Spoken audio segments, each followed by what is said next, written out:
श्री कृष्ण की लीलाओं से शायद ही कोई शख्स अनजान होगा, लेकिन क्या आप जानते हैं कि कृष्ण की मृत्यु कब और कैसे हुई थी? वो कौन था जिसके हाथों श्री कृष्ण की मृत्यु हुई? मानवता और मानव जाति को लगभग नष्ट कर देने वाला कुरुक्षेत्र का युद्ध शांत हो चुका था। अपनी जीत पर पांडव खुश नहीं थे, बल्कि युद्ध से हुई तबाही को देखकर उनका मन बहुत ज्यादा विचलित था। युद्ध के बाद श्री कृष्ण पांडवों के साथ गांधारी और धृतराष्ट्र के पास बेटे दुर्योधन की मौत पर शोक जाहिर करने और क्षमा मांगने पहुंचे।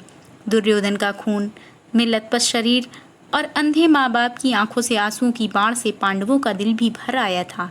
गांधारी पांडवों को छोड़ श्री कृष्ण को दुर्योधन की मौत का असली जिम्मेदार मानने लगी।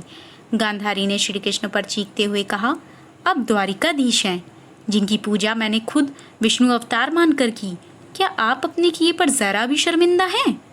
आप चाहते तो अपनी दिव्य शक्तियों से इस युद्ध को टाल सकते थे। बेटे की मौत पर आंसू बहाने वाली एक माँ का दुख तुम खुद अपनी माँ देवकी से जाकर पूछो, जिसने अपने 7 बच्चों को अपनी आंखों के सामने मरते देखा है।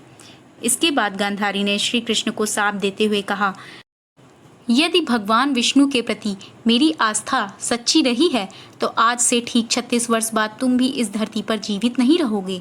द्वारिका तबाह हो जाएगा और यादव वंश का हर इंसान एक दूसरे के खून का प्यासा हो जाएगा। ये कहकर गांधारी श्री कृष्ण के चरणों में गिर गई और रोने लगी। कृष्ण ने चेहरे पर हल्की सी मुस्कान लिए गांधारी को उठाया और कहा, माते, आपके शाप का असर एक दिन जरूर होगा, लेकिन ये सिर्फ मेरे प्रति आपकी सच्ची श्रद्धा की वजह से नहीं, बल्कि बदलते समय की वजह से भी होगा। कहते हैं कि गांधारी का यही श्राप यादव वंश के विनाश और भगवान कृष्ण की मृत्यु का कारण बन गया। कई साल बीतने के बाद श्री कृष्ण के पुत्र सांबा गर्भवती स्त्री का वेश धारण कर ऋषि मुनियों से मिलने गए। ये देखकर ऋषि भड़क गए और उन्होंने सांबा को श्राप दिया कि तुम एक ऐसे लोहे के तीर को जन्म दोगे जो तुम्हारे कुल साम्राज्य का सर्वनाश कर देगा। इससे सांबा बहुत डर गए और उन्होंने इस पूरी घटना के बारे में उग्रसेन को बताया। सांबा को इस शाप से बचाने के लिए उग्रसेन ने कहा कि वो एक तीर का चूर्ण बनाकर उस प्रभास नदी में प्रवाहित कर दें।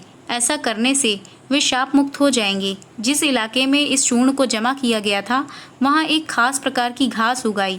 यह देखकर उग्रसेन ने कहा कि यादव राज्य में किसी भी प्रकार के नशीले पदार्थ का उत्पादन और वितरण नहीं किया जाएगा।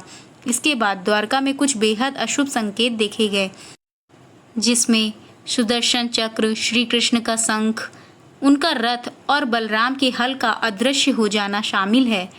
द्वारका में अपराध और पाप बढ़ने लगे थे।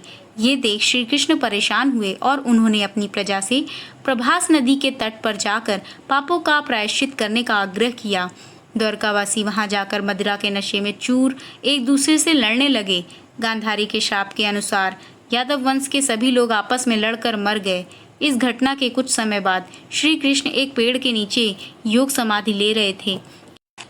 इसी दौरान जरा नाम के एक शिकारी वहां हिरण की तलाश में आ गया। जरा ने कृष्ण के हिलते हुए पैरों को हिरण समझा और तीर चला दिया। इसके बाद शिकारी श्री कृष्ण के पास पहुंचा और अपनी गलती के लिए उनसे क्षमा मांगने लगा। तब श्री कृष्ण ने उसे सांत्वना दी और बताया कि कैसे उनकी मृत्यु निश्चित थी। श्री कृष्ण ने कहा, त्रेता युग में लोग मुझे राम के नाम से जानते थे। राम ने सुग्रीव के बड़े भाई बाली का छिपकर वध किया था। अपने पिछले जन्म की सजा उन्हें इस जन्म में मिली है। दरअसल जरा ही पिछले जन्म में बाली था। यह कहकर श्री कृष्ण ने अपना शरीर त्याग दिया। श्री कृष्ण की मृत्यु को ही कलयुग की शुरुआत माना जाता है। और हाँ, अगर आप चैनल पे नए हैं तो चैनल को लाइक, शेयर एंड सब्सक्राइब करना बिल्कुल भी मत भूलें।